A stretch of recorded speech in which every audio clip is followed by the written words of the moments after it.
Welcome to another episode of Risk Guys. This is another 3-player fixed card game which is being played with my subscribers. The red player is a master, and the blue player is a grandmaster. Settings: Alliance is on, balance blitz dice rolls in 60 seconds per turn. It was the easiest for me to go for South America, so this is why I obviously went for it. I wanted to get a continent as soon as possible to be an advantage, or at least not in a disadvantage if my opponents get continents immediately as well. And you saw the blue player did, he captured Australia. And then it seems the red player could potentially struggle to get a continent. Well, it actually really depends on me and the blue player whether we will let the red player capture and hold North America. Well, all in all, the red player is my ally. So for now I will just try to expand to Africa. So if I additionally get it while the red player captures North America, then we should be really having mutually beneficial alliance with both of us getting the same number of troops. It seems the blue player might prevent me from getting Africa though. He added some troops into it and then fortified some troops to the Southern Europe territory which borders with Africa. It would probably make the most sense for a small continent players to team up on a player which goes for a big continent, but I mean that's fine. I'm wondering how it is going to work out, because very often the Australian player teams up with the South American player, so I assume it will be interesting to have a completely different game this time. Well, all in all, the red player is my ally, so if the blue player is going to target me, then I will just be neutral and let the red player target the blue player by himself alone because of him getting quite more troops, and it really makes sense if he wants that I would let him hold North America. So yeah, I've just captured one territory of blue and that's it. I'm not going to recapture a lot of the territories the blue player took from me or even target him, because it would just obviously give the advantage for the red player with him having North America and getting the most of troops. So two weaker small continent players shouldn't really target each other, they should either team up on the strongest player, or just let that strongest player do the work of attacking another small continent player staying neutral. So if we don't team up on red, then we should let the red player do all the work when it comes to weakening each other, while staying more or less neutral and definitely not wasting a lot of troops on each other. So anyways, as you saw, the blue player sent the alliance request. So I told him to attack red. He then captured a few territories of red and it wasn't something I was expecting. I wanted that he would show something more serious, but it was still alright. What I noticed is that the red player isn't serious with our alliance. He keeps targeting the territories of mine instead of attacking blue for a second turn now. And I had no idea whether the blue player would actually help me out or he was just bluffing, but with the red player being a bad ally I decided to invade him, as theoretically I had more chances to succeed being in the alliance with blue. Because I saw that the red player is targeting the territories of mine while it was really unknown what the blue player is going to do. But yeah, while I invaded red into North America crushing his 6 troops, the blue player just captured a couple random territories of red plus 1 territory of mine, and I don't consider it being as a mutually beneficial agreement to attack the red player, especially with him being stronger than me, so I sent him thumbs down. Well, maybe the blue player just wasn't as serious to attack the red player as I was, so I asked him once again if he wants to seriously attack the red player or not.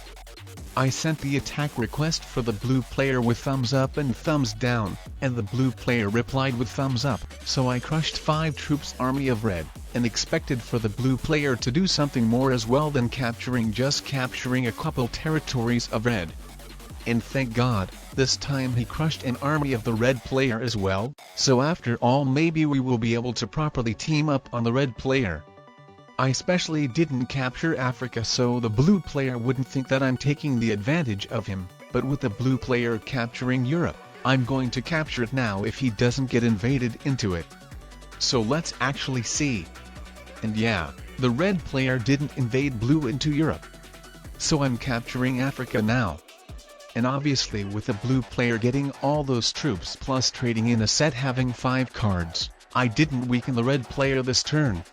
The blue player didn't weaken the red player in this turn either, and I mean that's fine as he is not that far away from me the troop-wise so far, but him being and getting stronger, I expect for him right now to make some bigger attacks first, so he would get down to my troops level, making our alliance mutually beneficial when it comes to attacking the red player.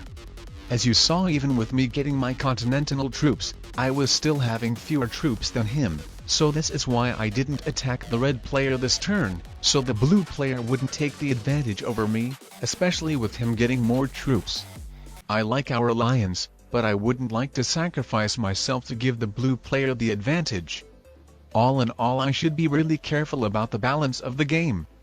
As also I not only have to look at the troops counter, but also I have to keep in mind the attacker's advantage the blue player could potentially get if he becomes quite stronger. And also at the same time I look how many cards all of us have. And then finally how blocked or not blocked our armies are. I'm trying to be very conscious with all of that. But yeah, in overall I don't really like how our alliance is working right now. I end my turn being either as strong as blue, or even quite weaker than him.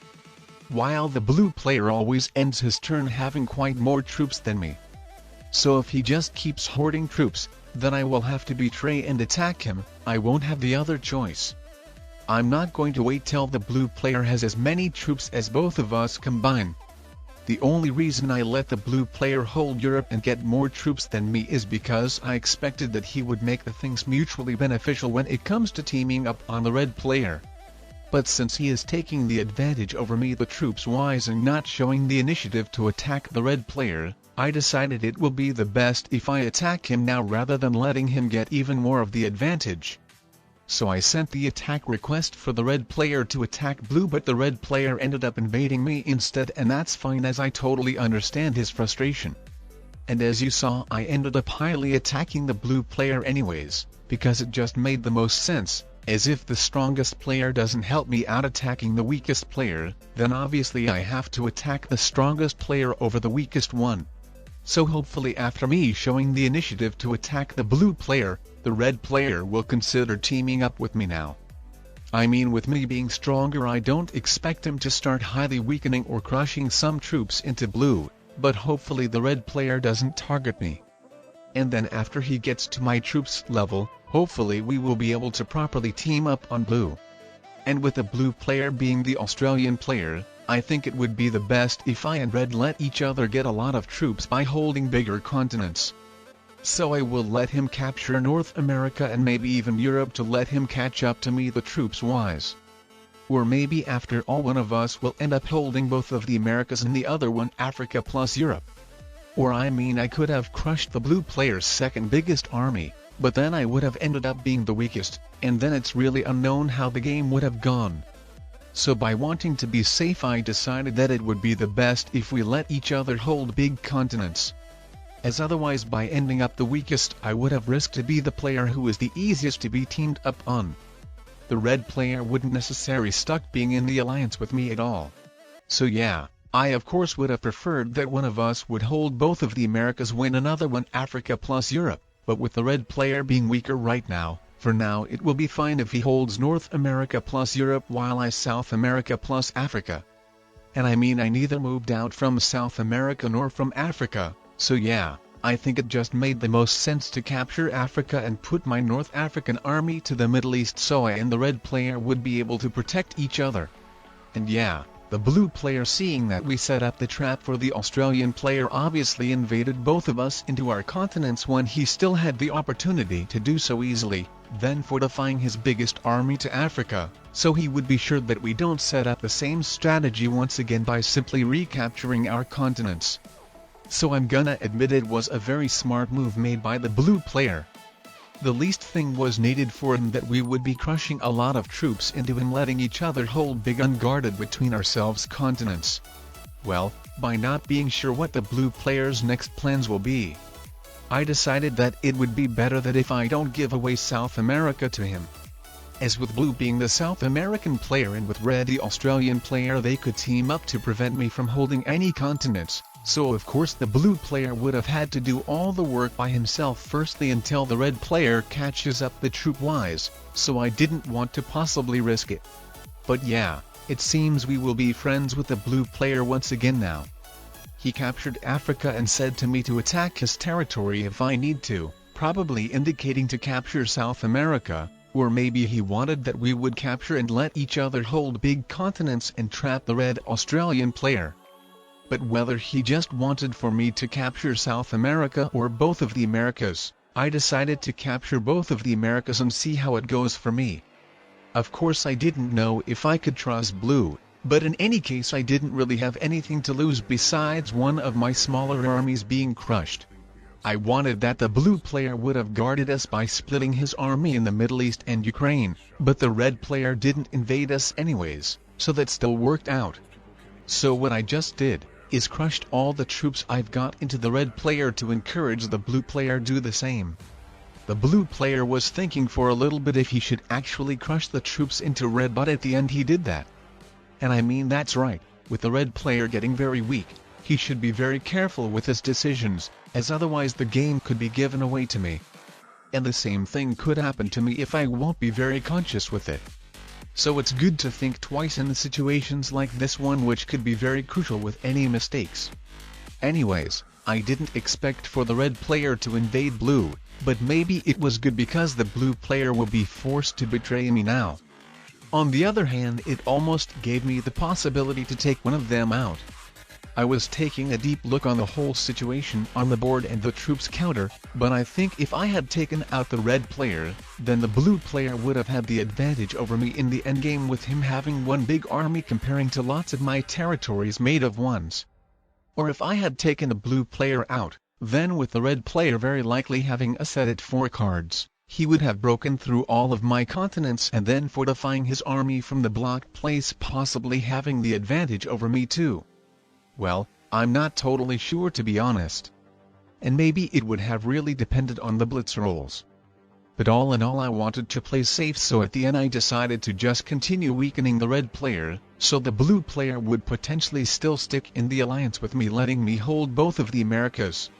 But now I think I could take out the blue player for sure, especially with me having a set and then using the 4 continents endgame strategy against blocked Australian player by capturing both of the Americas, Africa and Europe, and having only 3 borders to guard, which are Ukraine, Middle East and then either Alaska or Kamchatka. But with me having the territory of India, I will obviously have to modify the strategy for a little bit, because obviously I cannot capture Middle East if I want that the red player would stay blocked. So yeah. Firstly, let's add some troops to Kamchatka, and the rest of troops I think I will add on the army of Egypt. So yeah, let's finish setting the 4 continents strategy up. But wait guys. I forgot I wasn't supposed to capture Middle East, and instead of that use the troops to protect the European and African borders. So I've just really made an oopsie over here. Well, looking to the troops counter, I'm quite stronger than red, so I might still be good overall. So instead of immediately winning, it will take quite more time for me to finish dealing with the red player. Well, actually let's see how the endgame goes. Maybe I shouldn't be that much confident, as the red player captured a lot of stuff. And also I don't know if I get a set at 4 cards. All in all, I completely ruined the red player's territorial troop bonus, but at the end he's got so lucky to get an 8 troop set at 3 cards. Well, I see that I have a set as well. So it's a GG. I won. If you guys enjoyed watching this video, then I would recommend checking some of these out as well.